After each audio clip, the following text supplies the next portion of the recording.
nakagraduate na, ang dami po ng medalya at ribbon. Ah, maraming medal itong batang Opo, ito. ang dami po mga apat. Magaling po alam mag-aral apat din. ang medalya po niyan, apat ang ribbon. May gusto lang po na makausap ng family, yung mismo, ano po, lalaki. Yung si Kapitan pala, Oo, nakausap na po namin. ay ano daw po ang anak? Ay, punta daw po kami sa inyo, ma'am. Sabi ni Kapitan? Yes. Dahil, Gumagawa lang po ng, parang gusto namin makausap. Yung lalaki po na, Natagpuan namin ang batang si Angelica.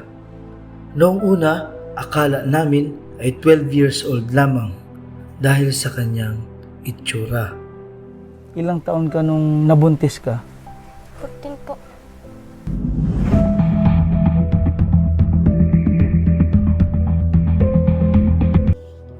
Sa murang edad na 14 ay maagang nabuntis. Ang masaklap ay iniwan siya ng kanyang asawa. Narito po ang kwento ng buhay ng batang si Angelica.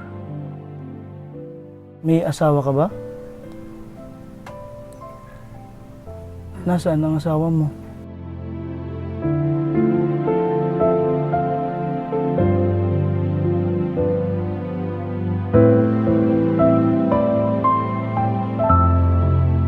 Morning po mga kadong scares. Bali maaga tayo ngayon dahil kinontak tayo nung tatay ni Angelica para samahan sila ngayong umaga. Mag-uusap na po about dun sa reklamo dun sa walang sustento. Kaya samahan natin sila. Bigyan sila ng tulong sa atin. Kaya maaga ako ngayon. Magpakit tayo ng ito.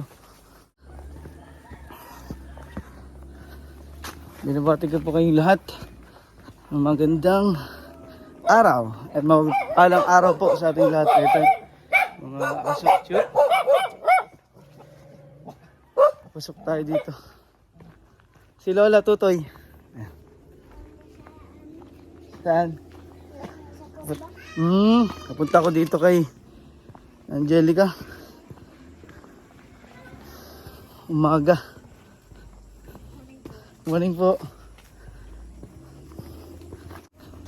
Para po formal na makapag-usap. Bakit walang sustento yun? Para malaman natin saan kaya sila.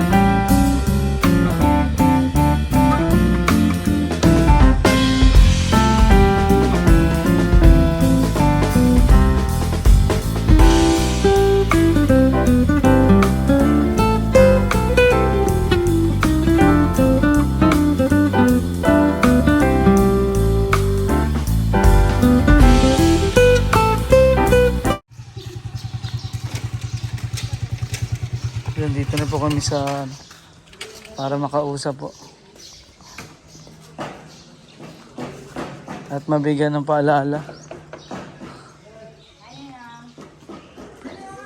Magandang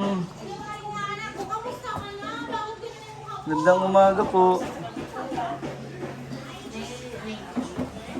May gusto lang po kami makausap na tao. Tinutulungan ko po siya. Ako po yung kausap niyo. Pasok po. Ayun po muna pala. Hello. Alian, tanggalin na yung ano.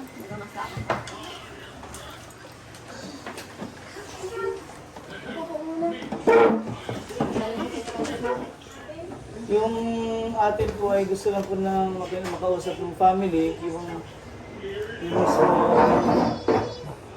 Ano po? Lalaki. Yung si Kapitan pala. Oo, nakausap na po namin. Ay, ano daw po ang ano? Ay, punta daw po kami sa inyo, ma'am. Sabi ni Kapitan? Yes. Dahil, ikaw doon. Gumagawa lang po ng ano, parang gusto namin makausap. Yung lalaki po na Parang blanket. parang bigyan paalala po na about dito sa bata. Someone. Ayun na po yan, Nena, or... Opo. Bigyan lang po muna namin na gusto namin makausap ng schedule po kasi hindi po sumasagot sa mga tawag po.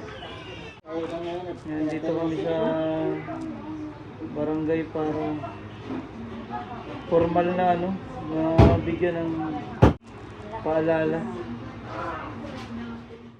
Nagpaalam po tayo kay Kapitan kung pwedeng i-document yung pag ano po namin ng kasulatan. Ay okay naman daw po sabi ni Kapitan, kaya andito po kami sa loob ng barangay hall para magbigay paalala po makausap. Dapat ang ganyan din. Yung anak ko hindi nakisiptuhan nila. Kasal ako. Ayun po ang mas mahigpit, kasal po kayo. Tapos kami nagharap ng service na bibigyan ko sila mga yan ay may kasulatan na kami. Pag hindi siya nagbigay sa 15 days, pwede ko siyang idimanda. Mabait niya, po ako. Mabait po kayo. Mabait po kayo, ma'am. Pero gusto ko lang idimanda ngayon. Ako nagagalit. Ilang taon na po yung anak niyo? Marami pala pong kaso dito ng gano'n. May anak na po sa kabit. Oh, yun lang. Tapos kasal pa po kayo. Mas delikado yung kanyang lugar. Sige po, pag-usapan po natin para... yung naka-duty din pala po dito, may problema din pala po. Nakaapo na yun. Yung bata po. Ilang taon na po? 4 po. 4 years ay isang hindi nag-assistent ko. Nung Parang... first year ng after ng hospital yan kasi ibibigay siya to sa libo. Ang napag-usapan ang tumupad lang siya sa usapan ay siguro mga 2 months.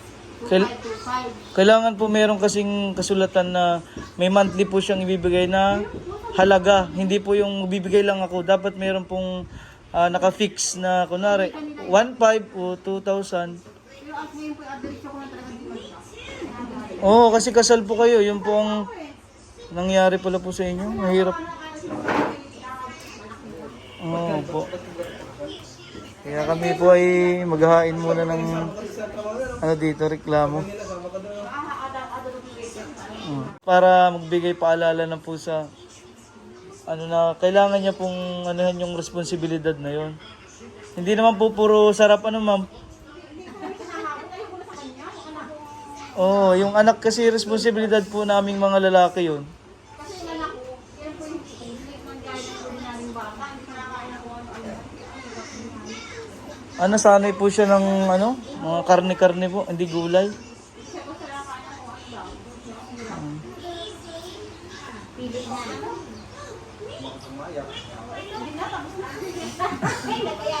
Gabi-gabi yata si ma'am naiyak.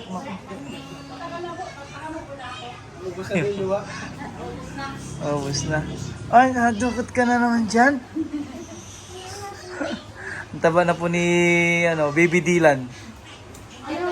Sa yung nanay po ay si Nining. Oh, Nining. Dito kami sa kinakapitan.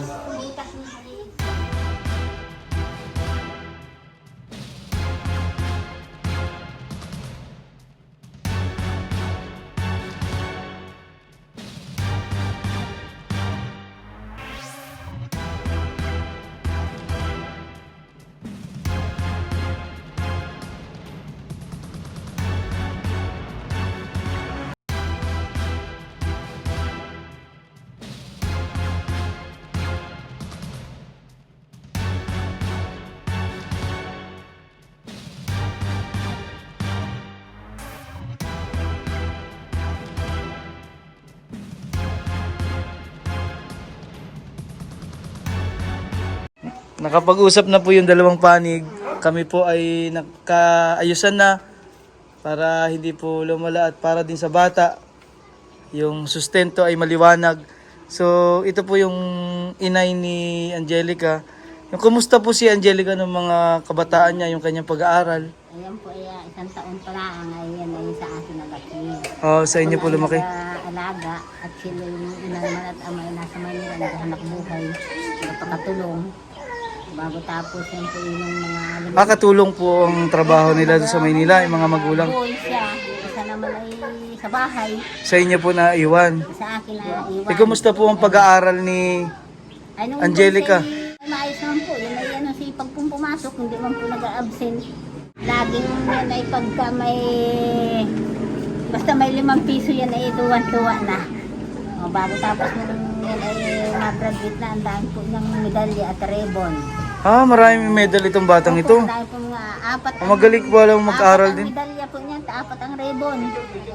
Oo. Yan po yung paborito po talaga ng kanyang teacher. At tuwa-tuwa niya sa kanya at mabait yan, maliit pa yan. Hanggang sa Kasi sa inyo na lumaki ano?